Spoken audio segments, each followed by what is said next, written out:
And now, broadcasting from multiple ground stations across the planet, this is Darkcity Radio.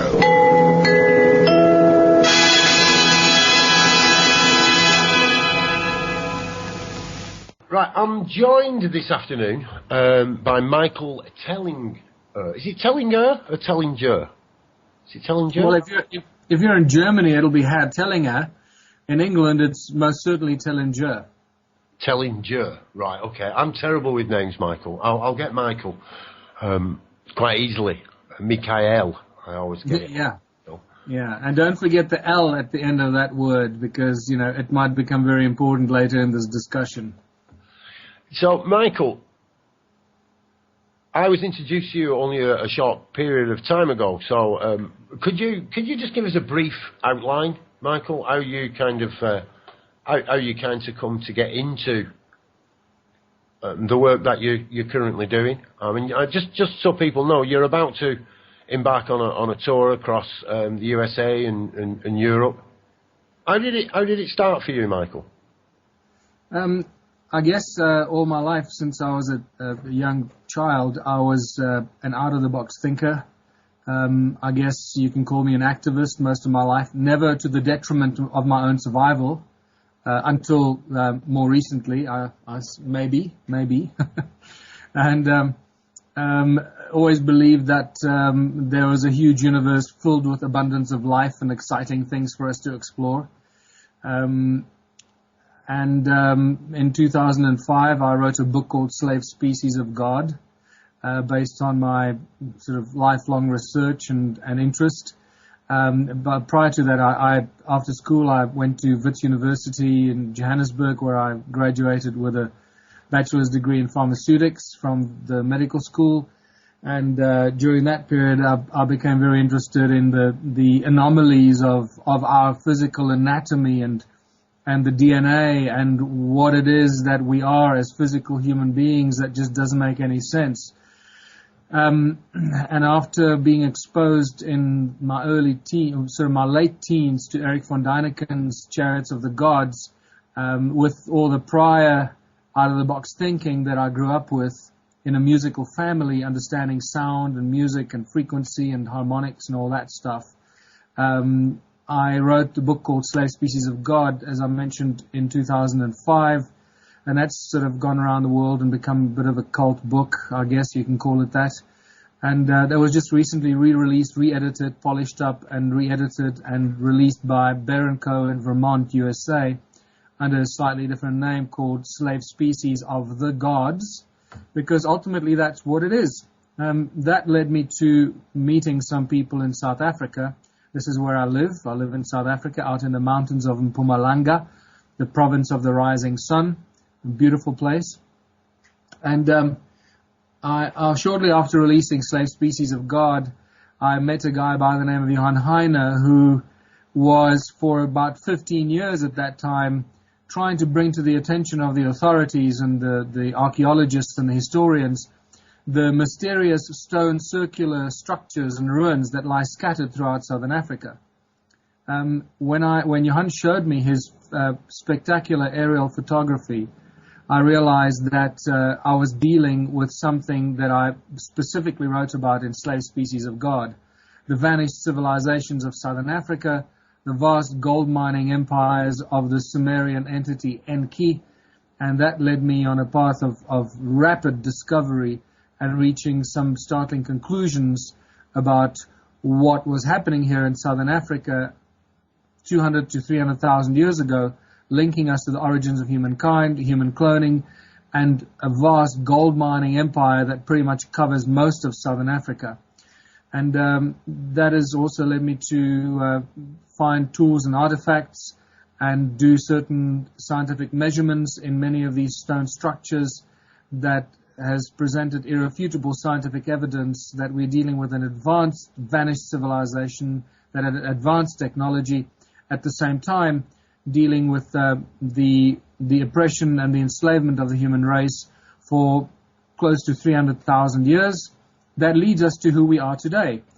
And everything in between is really a consequence of the manipulation of the human race, and that leads us to being pretty much a species with amnesia that do not know where we come from, why we're here, and what is the purpose of this journey, and slowly but surely waking up from this amnesia, slumber, and finding enlightenment and reaching high levels of consciousness, all because of the discoveries here in Southern Africa and the stone ruins that I've been working with. Wow, man. Wow, amazing. Absolutely amazing stuff. So you're talking now really about, I mean, you're shattering the mainstream perception of the civilization, the origins of civilization. You're saying basically that this, and there's a lot of evidence, that this is going back way before we've been told. You're talking not primitive races of people, but advanced races and advanced civilizations. Yeah, it's important to note, though, Dave, that when I talk about the advanced civilizations, I'm talking about the beings that came to Earth with advanced knowledge and technology in search of gold. And they used that advanced knowledge and technology to find the gold, to start mining it in vast quantities, and they just happened to find it in Southern Africa. This is why most of the gold in the world has come out of here and still continues to come out of here. Although you might hear other stories, they're not necessarily true. And there are reasons I can say that. Well, I might as well throw that in there right now, because once the gold leaves the gold mines, you lose trace of it. It's virtually impossible for anyone to track the gold. Once it is on the truck and it leaves the gold mines and goes to the Rand refinery in Germiston, Johannesburg, there's no trace of it. Unless you have contacts with the Queen or some of the banking families, you will never be able to trace that gold. The number of gold mines that keep opening up in Southern Africa and South Africa are just spectacular. We are turning this into a complete mining colony, which it has been for, as I said, many thousands of years. But as you're quite right, the evidence is overwhelming that it is a gold mining. The gold mining goes back close to 300,000 years that I've traced. But the more important connection that gets made here is that, first of all, it teaches us that pretty much everything we have been taught in history is wrong, and there's an agenda behind it, a very clear agenda that connects us to the royal bloodlines and the royal bloodlines that are connected to the banking families today. Now, you might say, why can you study human archaeology or human history and archaeology and so forth and suddenly talk about banking? Because they are connected. You cannot separate anything. It's all connected, and what we're going through today is a direct consequence of what happened here in Southern Africa 300,000 years ago, and the slow and steady evolution and manipulation of humankind to what we are today, still a completely and utterly enslaved species. So the evidence is overwhelming that it's to do with gold mining, and I've got many of these artifacts and tools and scientific evidence in my little museum here in the mountains, surrounded by millions of stone ruins, and we'll get to the numbers just now. But the important thing is that what I'm talking about here presents the physical evidence, and this is really critical, the physical evidence of what Zacharias Sitchin spent all of his life writing about, researching, and putting into more than 14 books that deal with the translations of the Sumerian texts and the Sumerian clay tablets in cuneiform writing that talk about the Sumerian civilization, their knowledge, their experience, and what they refer to as a time before time, from where they get all their knowledge and experience, and the gods that they refer to as the Anuna gods, and Zacharias Sitchin refers to them as the Anunnaki, the gods of heaven and earth, and we start making a very clear connection to all the ancient cultures, their stories of creation, the origins of the universe, the creation of the human race, or Adam or Adamu, to be a slave in the gold mines of Southern Africa. And what I've got here and present is the physical evidence for all of that spectacular work that's been done by Zacharias Sitchin. And on many occasions, ridiculed and tried undermine his research and information by those that don't necessarily understand or agree with him. That can no longer be denied or questioned. The physical evidence is here. And I'm not saying that everything Sitchin wrote and translated was accurate and true, but enough of it is accurate and true for me to make the connections, because many of the translations that he made that you find in his books, he did not know existed. I've discovered these, and one of them is the spectacular site of what I now call Adam's calendar.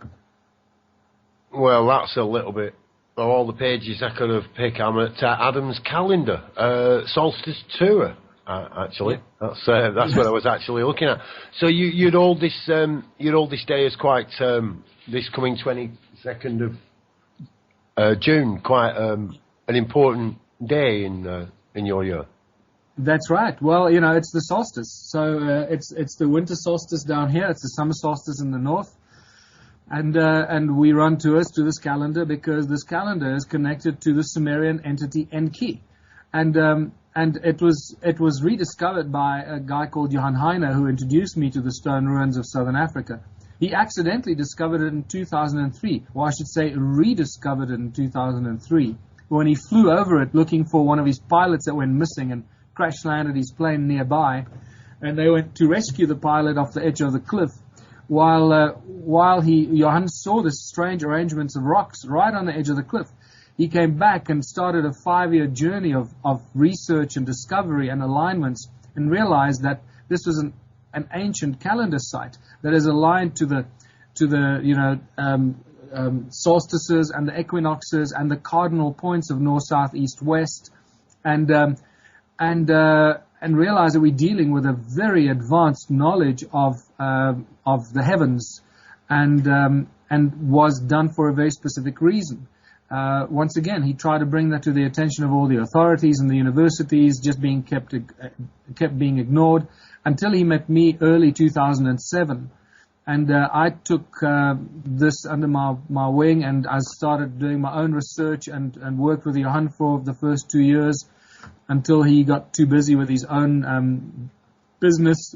And then I started making some incredible, great new discoveries and connections about the calendar.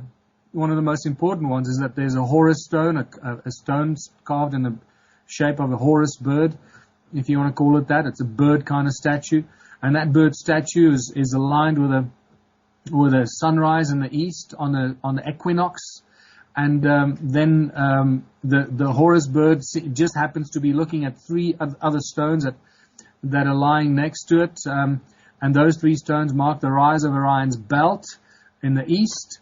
And along the rise of the Orion's belt, in a valley, which is known as the Barberton Valley below, that drops down close to 1 kilometer, where some of the ancient gold mines in South Africa still lie, and some of them are still being mined today, like Sheba gold mine, which is reportedly one of the richest gold mines in the world, just so happens to be there, by accident. And along the rise of Orion's belt, with the Horus bird and the 3 stones of the 3 stars of Orion, you've got 3 pyramids that align with it, just like you have exactly north of us in Egypt. And then suddenly I realized that if you draw a line from Adam's calendar, or Adam's pyramids, through Great Zimbabwe, the spectacular ruins in Zimbabwe known as Great Zimbabwe, you get a straight line that ends exactly in the Great Pyramid of Giza. And from this you deduce that we're dealing with the same civilization, or the same advanced beings, the Anunnaki, that were responsible for constructing all these sites. The Great Pyramid of Giza, which you also read in Sitchin's books, Great Zimbabwe, which is Enki's stronghold or headquarters or head office in the gold mining empire here in southern Africa, and then Enki's calendar, or as I call it, Adam's calendar. And all of them are strongly encoded with energetic imprints of Enki, the Sumerian deity. The deeper you get into it, the more fascinating and mind-blowing it gets.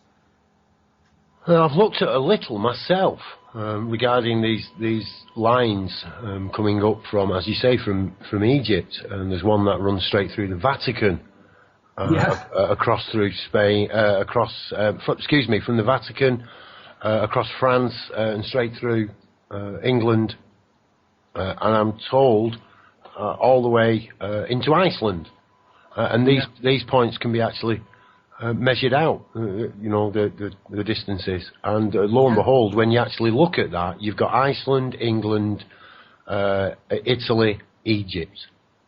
Apparently with the resonant fields, now, you have to bear with me in the terminology. I often get the terminology wrong, but I've visited Iceland. I've been onto Temple Glacier, and it's warm. The grease in my camera, it was a motorized camera before we had the full digital ones, a motorized wind-on camera. The grease froze. The camera stopped working. When I moved back down the country, it got warmer and the camera just started working again. No damage. It was the frozen grease, but it wasn't cold. It didn't feel cold. And I asked her. I'm with some people there who are quite tuned in with the energetical and dimensional bodies, I asked some locals rather than ask the people who I'm with. Excuse me. I asked the local people, and a group of them. I just walked up to them. I said, and I'm breathing out, and there's no moisture. You get like the fog coming out of your mouth when it's cold, and this isn't happening. And I said to her, I pointed this out, and I said, my camera's cold, but frozen, but I'm not cold.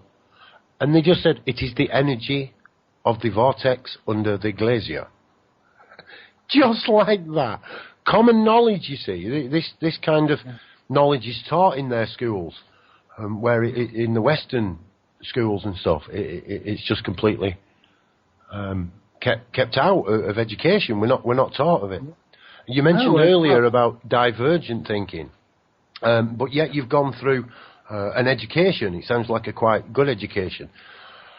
Most people, when they do go, everyone they're saying is divergent in the thinking, and the thing that breaks down divergent thinking is actually education, as we know it, and we go through the schooling process. So amazing stuff, Michael. Amazing stuff. These my ears pricked up when you said there were lines running down from Egypt, and you're seeing some of the similar, if not almost identical, alignments with the eye of Horus, or the bird of Horus. Very similar, isn't it? But too similar for it to be coincidental, I think. Well, exactly. So, and the bird, imagery goes a lot more further than that. It's spectacular. You get the Zimbabwe birds, the spectacular statues of the carvings of Zimbabwe birds found at the Great Zimbabwe ruins when they were first, excavated, if you can call it that, in the late 1800s, and actually from the mid 1800s already. It was just really a treasure hunt, and so much stuff was taken away from there that we don't really know what has gone missing. Two very important items that are in ancient folklore from the locals, the native tribes, is that there were two golden lion statuettes that were like the central theme of the Great Zimbabwe ruins, and they long gone. Very little is even known about them. But the bird imagery is fantastic, and the connection between the bird on a pedestal and the Horus bird in Egypt, all the way down to Great Zimbabwe, all along. Remember, this is all along the Nilotic Meridian. The Nilotic Meridian, which is an energy grid line that runs, as I said, from the Great Pyramid of Giza through many ancient sacred sites, and Nabta Playa is one of them that it runs through in southern Egypt. And further down, if you follow that 31 degrees east longitudinal line, you'll find a lot of ancient sacred sites, because it is an energetic grid line that was very important in ancient times. That has since been removed from our knowledge pool. And it runs through Great Zimbabwe, also through the Timbavati area in South Africa, and where the sacred white lions are located. And then eventually it goes through Adam's calendar, or Enki's calendar, and the pyramids, and it lands very close to Durban in South Africa, which is where some ancient crystal skulls have been kept under custody for some interesting reasons. So the ancient human history and the mystery just is so phenomenal. And I often show in my presentations that we know less about our human history than is permissible by the laws of physics. Now that's an interesting statement to swallow.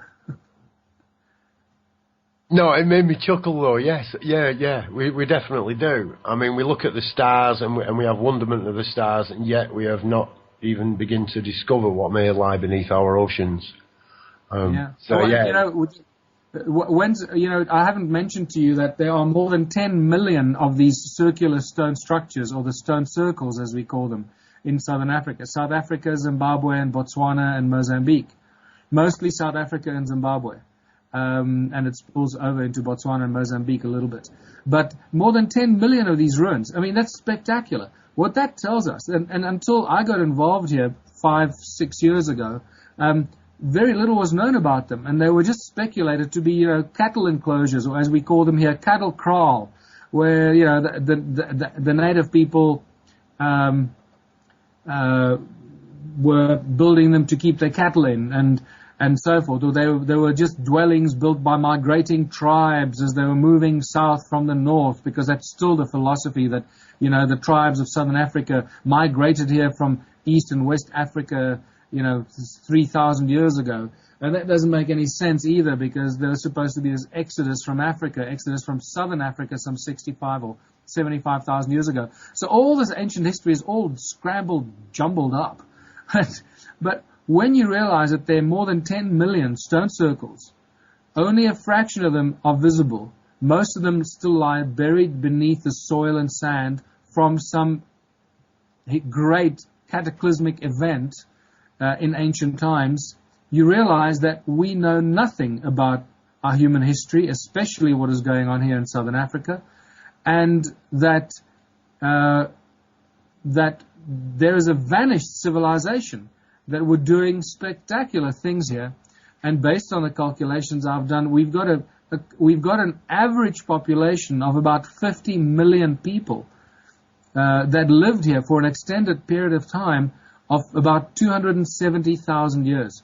Now, these are major statements for sort of mainstream historians and archaeologists to swallow. They just can't deal with these kind of numbers and figures, Well, yeah, I was having difficulty. You say, was it how many millions of stone circles in South Africa?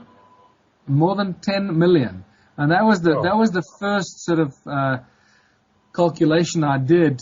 Since then, I've seen many more that have made me think that there's probably much more than 10 million, and it just boggles the mind, and clearly points to a civilization we know absolutely nothing about, other than the information I've been sharing on my video clips and in my presentations. It's not even in a book. I've been too busy sharing this information in my tours and presentations to finish my new book. But there is a new book that's just been put out by Bear & Co. again. It's called African Temples of the Anunnaki. It's a new and improved version of my original book called Temples of the African Gods. And so it's called, the new name is African Temples of the Anunnaki, and it's available pretty much all over the USA, Europe, UK, and it's a spectacular compilation of the photographic evidence for this vast vanished civilization. I have no dispute the stone circles and the numbers of them. I mean, I live in the UK. They're all over the United Kingdom, and not only are they here, but I mean, as recent as the Victorians, they went round destroying them, knocking them over, covering them up, trying to get rid of them, trying to remove this from the landscape. I mean, I don't know whether or not these were some of them were destroyed by ecological, but more like the demands of man were actually destroying them. I think that was part of the plan. I would say that destroying the stone circles around the world, and these stone circles are all over the world. There's an interesting story about the stone circles around the world. I mean, I found them pretty much everywhere I look. Doesn't matter what country, what continent you go to, you will find stone circles. And there's a very interesting connection to these stone circles. Some of them you can clearly see are built on the same principles as the ones down here in southern Africa. Now, those principles are the principles of cymatics, or sound frequencies. And this is where it starts to present the scientific research that I've done around the stone circles, and where I can make certain claims that are not just, wishy-washy statements or because I got a warm, fuzzy feeling in my stomach. I can make these statements because I've got sound, electronic, and scientific measurements that can only allow me to reach only one conclusion, and that these structures were built with an advanced knowledge of sound and frequency and resonance, and they were created to be energy-generating devices, not because I think so, but because I've measured the electromagnetic fields in these stone structures. Nothing outside, and vast amount of electromagnetic activity and either horizontal or vertical movement of electromagnetic fields inside the stone circles. Now, once you start understanding how these stone circles were built and the specific shapes that you find in the millions of them in southern Africa, you start seeing the slight divergence of the stone circles as they are being built around the world. And you see the possible, and I'm not saying it's definitely, but the possible loss of knowledge by the stone circle builders as they migrated from southern Africa and populated the rest of the world. They took the practice of building stone circles with them, but they didn't quite understand the technology or the science behind it. Just like the guys at work, the mine workers in the mines today, they would use the different technology underground, but if you ask them to make one of those or build one of those, they wouldn't be able to do that. They just know how to use it. And that's the difference. And I've seen and identified that some of the stone circles you find around the world are just replicas or building stone circles because that's what they were, that's what they did. But they didn't build them according to the ways that would allow them to become energy-generating devices. I've got to ask you about the Bosnian pyramids, Michael. Have you any knowledge of the Bosnian pyramids? Yeah. I've some knowledge, not a great amount of knowledge. I've had some contact with Sam Osmanagic. I was supposed to speak at a few of his conferences, but the time has never permitted me. Like, for example, this year again, I'm going to be speaking on the same weekend that he's got his Bosnian conference. I'm going to speak at a huge conference in Stuttgart, Germany. That's on the weekend of the 7th and 8th of September. After which we're coming through Holland, doing a presentation in Holland, and then almost 4 weeks of tours and presentations in the UK. So I might as well throw that in there now. But yeah, Sam's Bosnian pyramid is spectacular. It just shows you there are pyramids all over the world. They're everywhere. We just don't recognize them. Yeah, well, I saw some videos which were astounding regarding the Bosnian pyramids, and I really didn't know what to think. I did meet up with a French gentleman on the island of Gozo about 18 months ago now, and he'd been there, and he said, he didn't have electrical implements, Michael, but he did say he got the warm, fuzzy feeling in the belly and so forth, Oh, yeah. So are you with me? He said you could feel it, and the more they were getting... the more they were digging out, the more people were going there, the higher the readings they were taking. And now they were taking these readings with equipment. It looked like, and these were his words, he said it felt and looked like it was the people that were activating them. They actually... Right. Are you with me? The actual... Right. And for me, this makes perfect sense. We are electrical, magnetical... We give off energy, and we are moving. So therefore, to myself, I am like a packet of data traveling through a hypercomputer, which is the environment that I actually live in. Right. So for me to actually now jump to that there would be structures which would be activated by the motion of people ties me right into the lay of the land. Where people move. In my mind, these, although you can draw lines between them, the actual energy grids that tie them up are not in a straight line. They're more like the veins in our arm. You know, they do reach the points, but they don't travel in a direct line. Well, the whole planet is a giant energy grid, and all these sacred sites, ancient sites, are all built on these energetic nodal points, and that is not by accident, that's by design.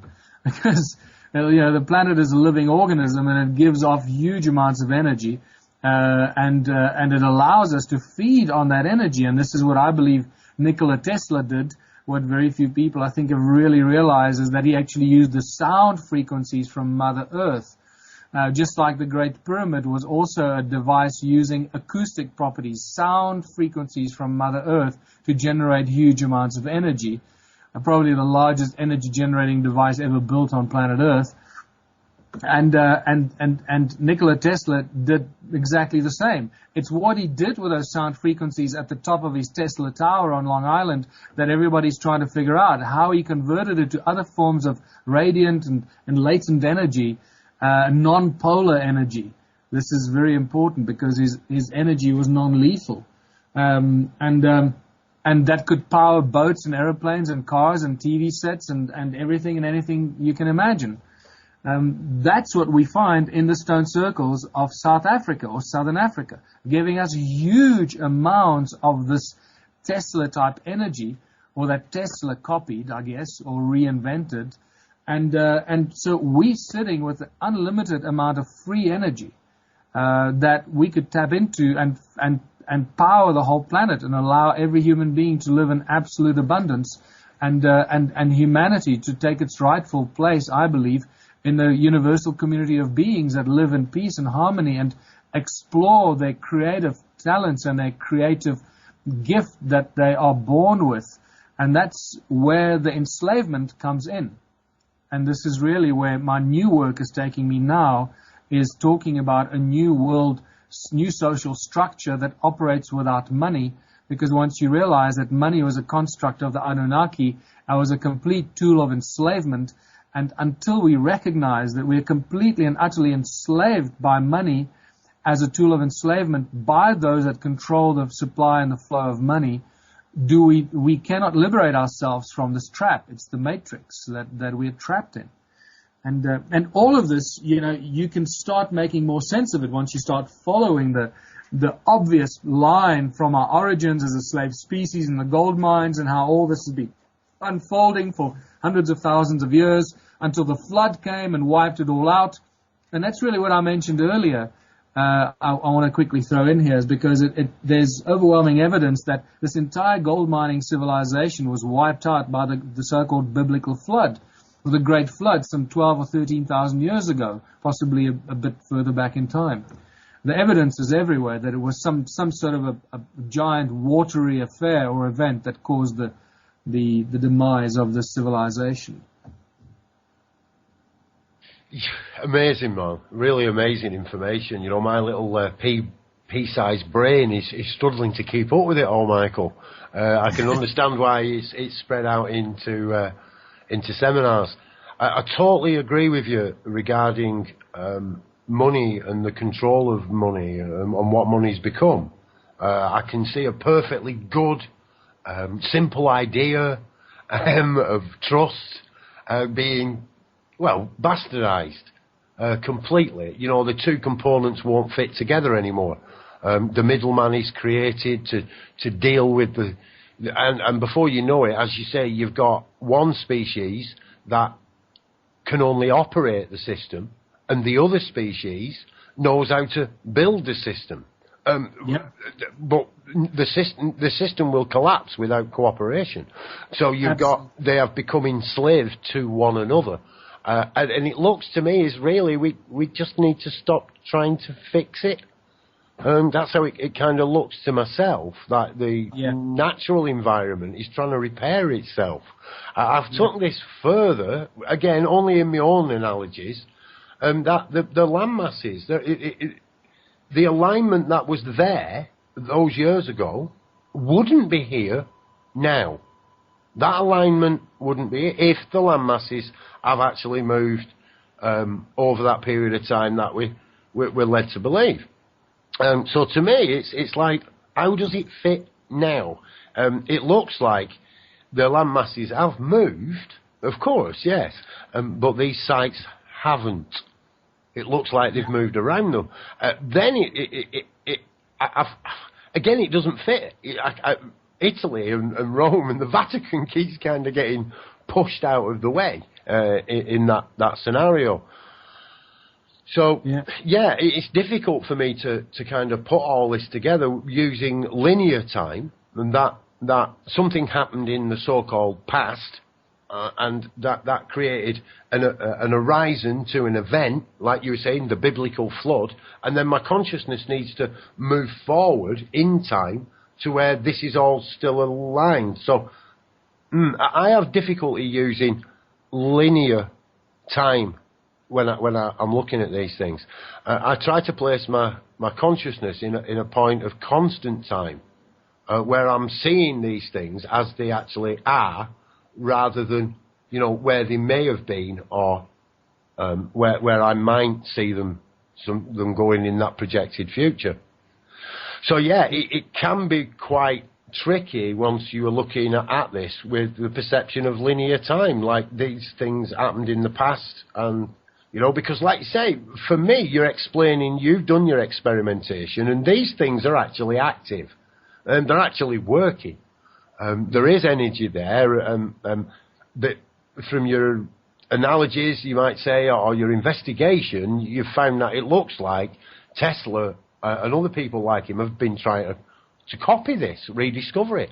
We've seen this quite a few times on Darkcity, Michael, regarding Rick Simpson and using cannabis to cure cancer. It wasn't actually Rick who discovered it. It was there all the time, And again, there is many analogies we're finding. The way we consume our fruit and vegetables has changed radically over such a short period of time. Our housing, the way we house, our water supplies have changed. Some for the better, I feel, and the majority perhaps not. It seems to be, as you say, coming round to this money and profit. I don't see money as being the root of the evil, but more so profit. That individuals are now profiting from one another in what is known to be the feudal system. Everybody's trying to better one another and outdo one another. Rather than the cooperative working that we should have. So we've suffered from the same kinds of adversity by setting up something that isn't corporate controlled, so people like yourself can actually get this information out there. Well, you mentioned some key words there. You mentioned cooperative work as opposed to competition, and that's really the construct of the two opposing or negating points of view or philosophies of survival for humanity. In my new book that's due for release any week now, firstly as an ebook, and then hopefully within the next 2 months as a printed book as soon as it comes from the printers. It's called Ubuntu contributionism, and it's based on a simple principle of contributionism, which I came up with while I was writing Slave Species of God, where people rather contribute their God-given talents or their acquired skills to the greater benefit of everyone else in their community and the community as a whole. And following the philosophies of ancient cultures that if it's not good for everyone, it's no good at all. And those are all the fundamental structures that were being completely destroyed by the capitalistic and the consumer-driven society that we've been sucked into and pushed into and lured into by the royal banking bloodline elite families over thousands of years. This is not something that happened over the last 100 years or 200 years. This goes back thousands of years. And in my new book, I show all this. I follow the evolution of money, and I must disagree with you, though, that money is the root of all evil. It's not just the money or the love of money. It is actually the pure presence of money that causes all the knock-on events, the consequences, the lust for it, and so forth. And it's used absolutely. The more you look at it, the obvious it becomes that it is the absolute tool of total control and enslavement of the human race. It infiltrates and controls every crack and crevice of our existence beyond our wildest beliefs.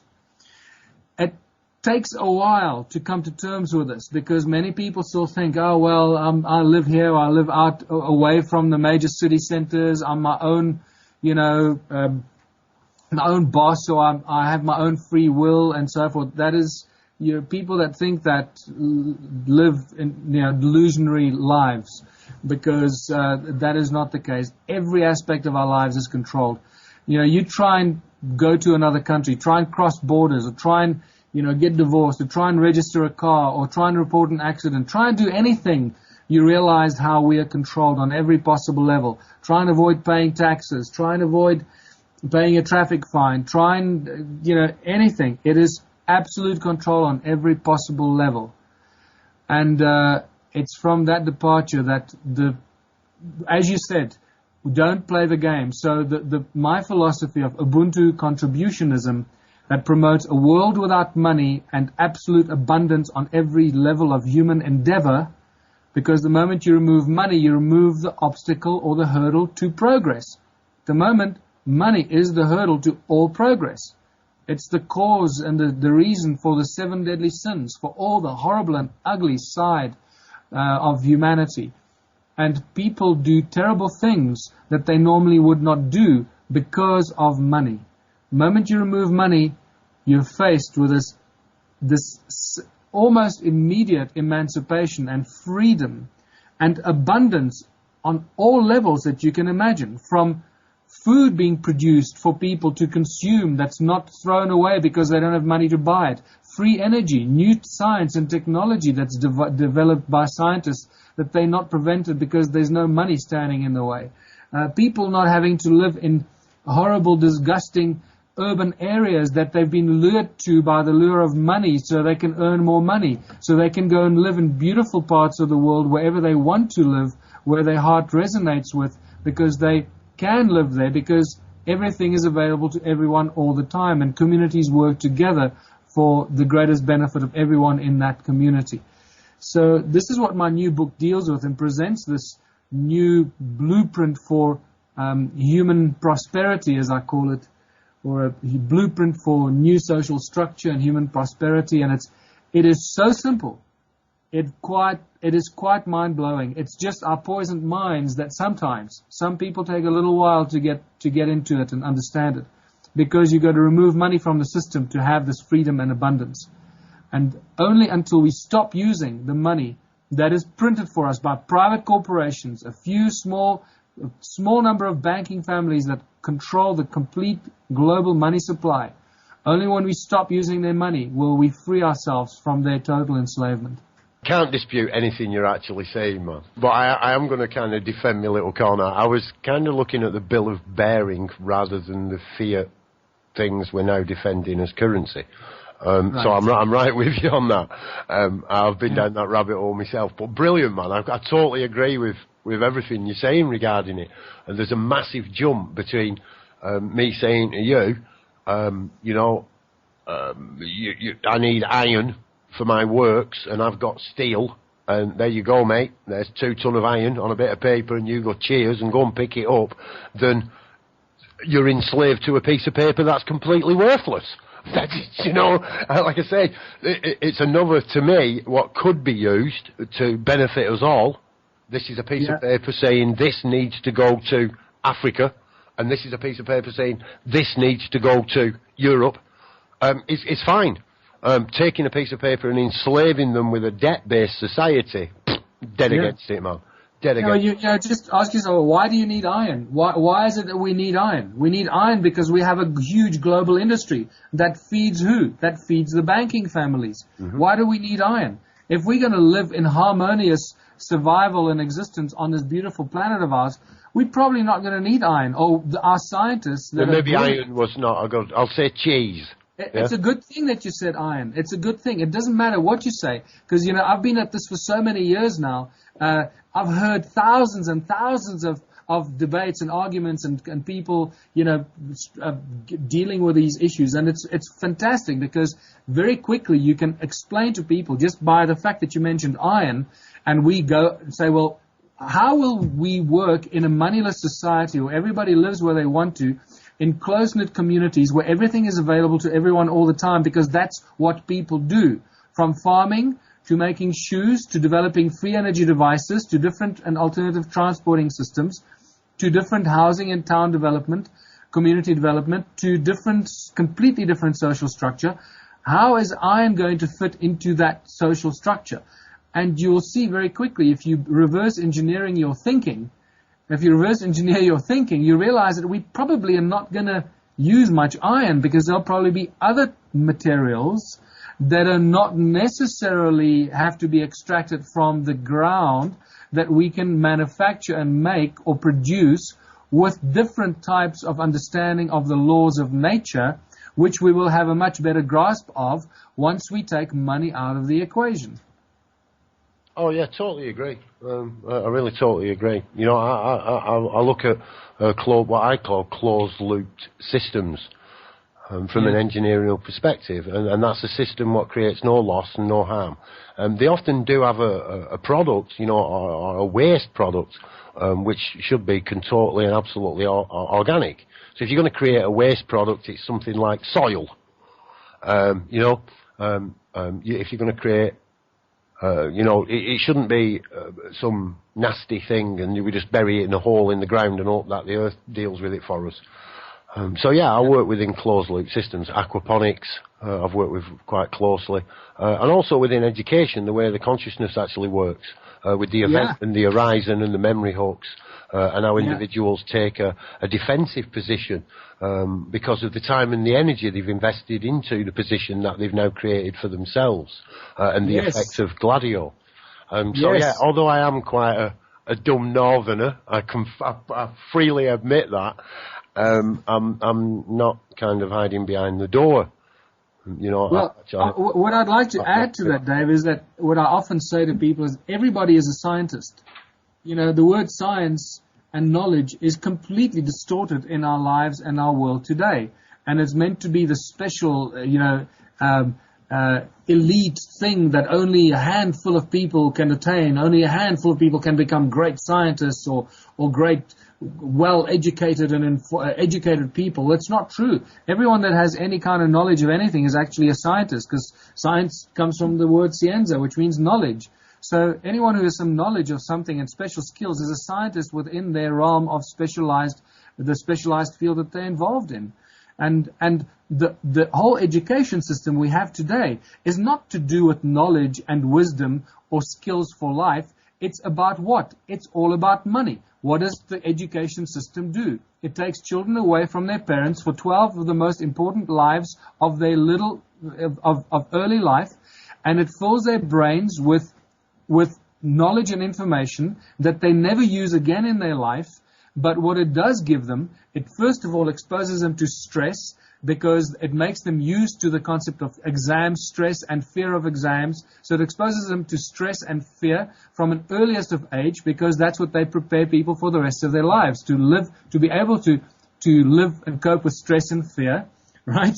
And then when you leave school, you get what? You get a piece of paper, a certificate. You don't have knowledge. You have a certificate that you've done certain things. And what does that certificate allow you to do? It allows you to go and get a job. What do jobs do? Jobs pay money. Who benefits from printing and supplying you the money? The bankers. And we've closed the loop. So the entire education system has got nothing to do with knowledge and creating, giving young children and young adults skills for life so that they become productive, contributing members of their communities that do great things without restraint. It creates jobs that people go and earn money. It's completely contrary to what we should be doing. The entire education system needs to be completely scrapped. And if you go into the Ubuntu website, you'll see the whole paper that I wrote on how a moneyless society, where people live in harmonious communities, what the education system will most likely look like. It's just a suggestion, but I've had emails from people all over the world in tears saying, when I read your plan on education, I wept like a child, because that's what it should be like. When can we get this off the ground? Well, we've already begun that.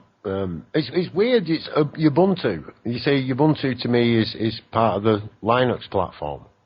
Well, isn't that interesting that the Linux platform was set up by Mark Shuttleworth, another South African, but the word Ubuntu actually means community, everyone working together. It means I am who I am because of who we all are. It's an ancient African system of community living. Let me ask you, Michael. Let me ask you. So, would you now convert to Mumble rather than using Skype? Absolutely, I would convert to something, anything that provides the best. As we actually speak, and as we've been speaking this afternoon, our technician Dan MacDonald and our webmaster Jabba from Jabba Decoded have been passing information in this very room so that we can activate the Mumble system of communication. So we can eventually we'll be able to do this. You see, Michael, I really want to welcome you again to Darkcity, because what you're saying is vital information, and we're already working with many of these things. We've broken away from the corporate media stream. It has been difficult, I don't deny that. It would have been a lot easier just to go the same route. But as a divergent thinker, a lot of the things you're saying didn't apply to me. The education system failed on me. I was unable to read and write when I left school. I had the average age of an 11-year-old. I'm able to place my hand on a book without actually opening it and get the information that I require. I don't need to read. Thank you very much. I'm not taking 24, 25, 23 letters and a few little ticks and marks and assembling them into words so I can cast my energy at other people. Forget it. Doesn't work with me. They're schooling mind tricks. They didn't work on this Jedi, Michael. It's spectacular. I tell you, the disinformation and the con that's pulled on humanity through the current education system is just spectacular beyond belief. But that's what it is. I kind of support them slightly, Michael. Only slightly. You know, we've got to now look at the education system as it has been set up by the Victorians. You know, in the industrial revolution, they actually built it like a factory. You know, you've all got a sell-by date. Ding ding. You're all finished here. You all work together. You're all individuals. Don't look at the back. Don't cheat. Don't work together cooperatively. As soon as they leave school, the entire structure changes.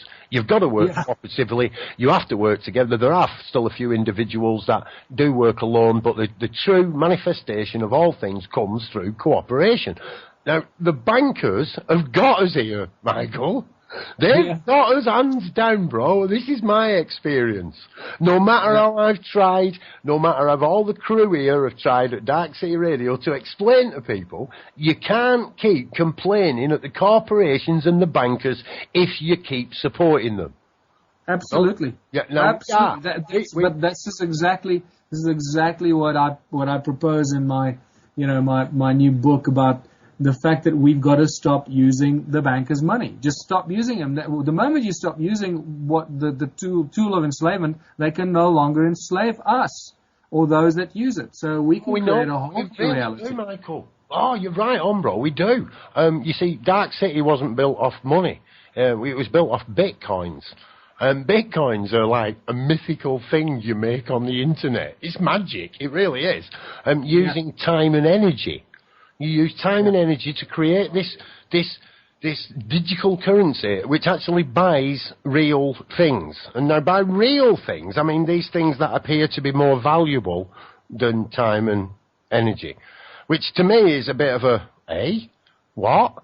Yes, that's how we did it. We've actually done that already. Well, you know what? One of the things I've been connecting with people on. I'm not sure how much longer you want this discussion to go, but I wanted to just throw this in. I've been talking to a few experts in radio communication, telecommunication, broadcasting, satellite communication, and radio, communication, and so forth. And there are so many frequencies flying around, and so much going on around us that for people that know how to do that, it is very relatively easy to create a new alternative standalone communication system that just plugs into the existing frequencies that are out there and use them as carrier frequencies to create a completely new communication system that will be free to everyone around the world. So that's what I'm working on right now. You do realise the internet is free? Well, it's not free until you pay. You've got to pay for it. I'm talking about you've got to pay for it. Well, not all of us are paying for it, you see. Oh, okay, good. Yeah. Well, I know. The reason I brought this up is because I know somebody here in South Africa that in the mid 90s or towards the late 90s, when the internet was just really making the big move, created a small little satellite dish, downloaded or connected to the various frequencies that were and created an alternative internet and telecommunication device that worked incredibly fast, like downloading huge amounts of information compared to what we're doing today even, and it was at no cost. But that was closed very, very quickly by the Telecommunications Authority here in South Africa. Now, he was able to do that in the mid to late 90s. I would like to recreate that and make that available free to everybody, well, wherever it is and around the world. So if you know anybody like that, people that have got those skills in radio communications, let's start talking, start putting these things together and make it available to everyone. And please, if you're using internet for free, share that information with everybody else, because it's about the sharing and the knowledge of this that I'm promoting. You actually, there's many ways to make the internet free, and I'll gladly do that. We do have actually shows where we actually tell people, and we have done for a while ago, how you could use the computing power and what the internet they're already paying to start to generate an income. Not necessarily to make profit, of course, but to make their internet free. You see, what is actually free? What is free? You've got to look at the word. What are people saying? We are not a free corporate. We are free of the corporate control, you see. But are we free? No, we're not, because something has actually paid for it. What in the finite of that is what are we paying in? Time and energy. Time and energy. Well, it looks like that. Time is actually a constant. It's with us all the time from an individual perspective. Your time is always now.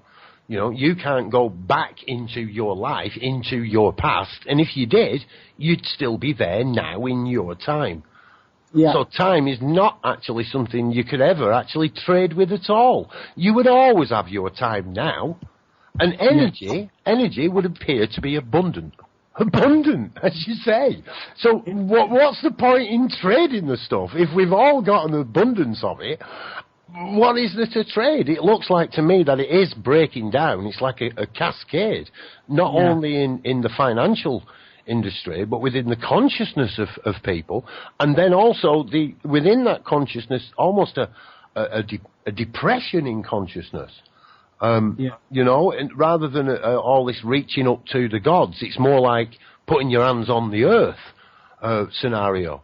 And we recognise what it is, I suppose, we've been running away from. Dan, what you mentioned is really critical. Of freedom. What is freedom, you said? Excuse me, go on. What you mentioned is critical about not trading, because those are one of the five, called the 5-point mantra of contributionism. And what contributionism is all about is encoded in its name. Contribute, okay, not trade. Okay, and so the 5-point mantra, just for people to try and wrap their head around this, is it's a world without money, so there's no money, no barter, no trade, no value attached to anything greater than anything else, because all our contributions are equally valuable, and everybody contributes their God-given talents or their acquired skills for the greater benefit of everyone in their community. And from that, they benefit because they are respected and loved and appreciated by everyone in the community that they choose to live in. And it's really that simple. So it's not about, well, if I give you this, what am I going to get in return? Because some people are still stuck in that mode of thinking. It's got nothing to do with that. It's not, I'm going to give you this, you're going to give me that. No. I cook food because that's what I love to do. And anyone can come and eat in my communal food kitchen because I cook food every day, and that's what I'm really good at. And people come to me because the community has chosen me to do this cooking for them because I'm so bloody good at it. And you make shoes because you make just the most incredible shoes. You've got most amazing talents. And when you make somebody a pair of shoes, they'll wear it for the rest of their life. And so it goes. And the community will be filled with many shoemakers and many cooks and many farmers and many rocket scientists and many designers and many artists and anything you can imagine. Things that we can't imagine today because we'd be precluded from doing them because they are not financially viable. So the moment you remove money from the system, not only do you unlock the people's ability to do things because you remove the hurdle to progress, but you also unlock the doors to millions of new things and activities that people will do that they're not doing today because it's financially not viable. It is just so beautiful and so exciting when you start getting your head into the contributionist philosophy. I love it, man. I really do. Like I say, I have recently started to get into my head, introduced to me by Callie and Pradesner. Their argument all along is about community. You do it for yourself. If you're doing it for yourself, you are part of your community, and that benefits everyone. I'm really beginning to see it. And like I say, I didn't realise what we were doing here with Ubuntu, we're putting in this. The media stream. I've been pulled up a few times, Michael, on calling it it's not alternative. They pull me straight away because they're right. I can't disagree with them. They are right. And I think a lot of that is about being willing to accept the changes, Michael, but, not defending how it's been and being open enough to at least give the alternative a chance. Not everything's going to work. Some of it's going to fall over and break. But we should at least give them a chance. We can't continue the way we are, man. We really can't. It has got to change. And change being fundamental, I don't want people to think I'm saying, sit back, it's going to happen anyway. But change being fundamental, it is going to change. And into something different. Yeah, that's exactly. If history has taught us anything, things change all the time. They've been changing under a certain amount of control from those that have been, wielding the sword and the whip for the last several thousand years. But change is coming soon because it's all connected to the rise of consciousness and the enlightenment of the human race, and that's coming with the recognizing of who we are and why we're here. And people are being pushed to the point now where they have very little left to lose, and that's it. I love Chris Christopherson's. I think it's Chris Christopherson or Carol King, not sure. Freedom's just another word for nothing left to lose. Hey, beautiful place to end it there, Michael. If you'd like to, we've just done roughly about an hour when we stick a jingle on either end of it.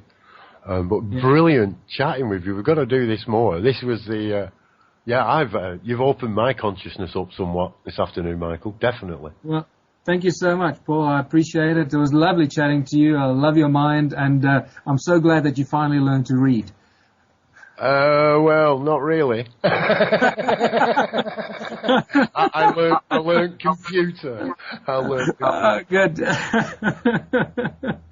All right, mate. It's great talking to you, and I look forward to our next chat. And I'll feed you the information about my UK tour and where I'll be doing presentations.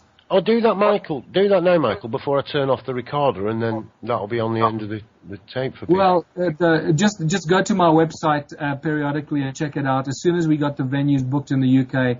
But I'll be in the UK from the 12th of September until the 6th or 7th of October, doing probably about 12 stops to 12 cities, and probably 2 in Ireland as well, and maybe 1 or 2 in Scotland. So really looking forward to that. I did 4 presentations in the UK in March. One of them was in Manchester, actually, and I really enjoyed it. So I'm looking forward to coming back and doing more presentations that include from the origins of humankind, the vanished civilizations of Southern Africa, and how that connects us to who we are today and what you and I have been talking about now, moving into a new world, a new system, a whole new social structure that functions without money and provides abundance to the human race on every possible level imaginable.